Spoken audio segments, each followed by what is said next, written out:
On page 8 on the Standard this morning, we're taking a look at the budget. Henry Rotich, the CS, is set to read the budget in just a few days. But before that, there are a few changes. 307 trillion Kenyan shillings. That's the amount that the government is planning to spend for the 2018-2019 fiscal year. But we go ahead and even break down to you, the extra cash that has been allocated. For example, I won't read all of them, but here's just an example. 8.7 billion Kenyan shillings. That's a hefty additional amount that will be received for repair of damage caused by floods. Now, the spending, the House team acts staff on graft as it takes away 8 billion Kenyan shillings from the scandal-ridden NYS, but then chooses to pump that money into cash to mitigate floods, connect more households to electricity for the military in the budget. And here's the thing, Michael, and this is something that we also brought to light here on Money Express not so long ago, that the issue of KRA having to collect more money in order to reach this specific amount, 307 trillion Kenyan shillings, is not just a small amount. So what KRA wants to do is that it wants to start taxing basic commodities such as bread, milk, and so forth that are traditionally exempted from tax. Michael. Of course, that effect is going to mean that just basic commodities like your bread, your ugali that you eat every day, the prices are going to go up. But let me start, Mheshimiwa, maybe by just giving us an overview of what you think of this particular budget as it is predicted. Well, the budget is good. Really, I do not mind. The only thing is the source of the revenue that we are going to bridge the gap. Because, you know, invariably, we lose almost close to 30% of all the estimates in every year, either to pilferage, corruption, or other purposes other than the intended purposes.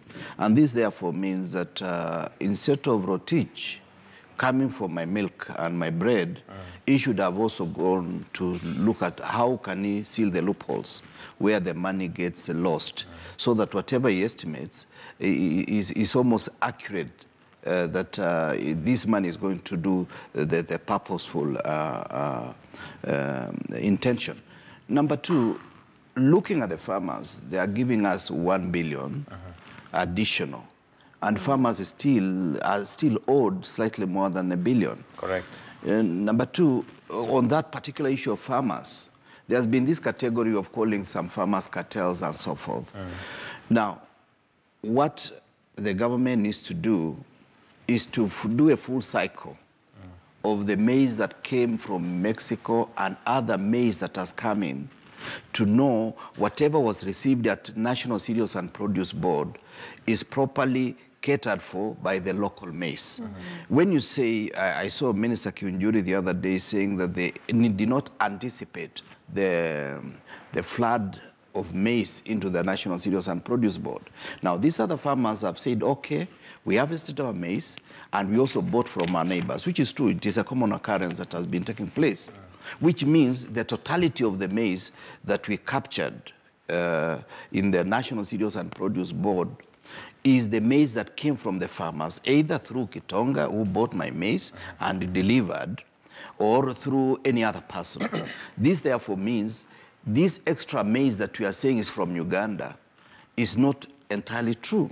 There must have been some maize that was received earlier and paid for to create the deficit that we are now witnessing.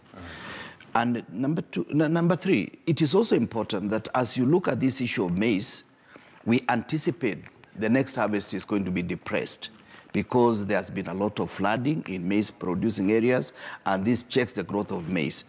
This, therefore, means if we don't rake in the maize that is now with the farmers, next year is going to be another cycle of importation. Absolutely. Yeah. And this basically looks like Kenya seems to have a very huge, a very fat budget in terms of trying to collect that revenue, but there's little done towards planning for that money.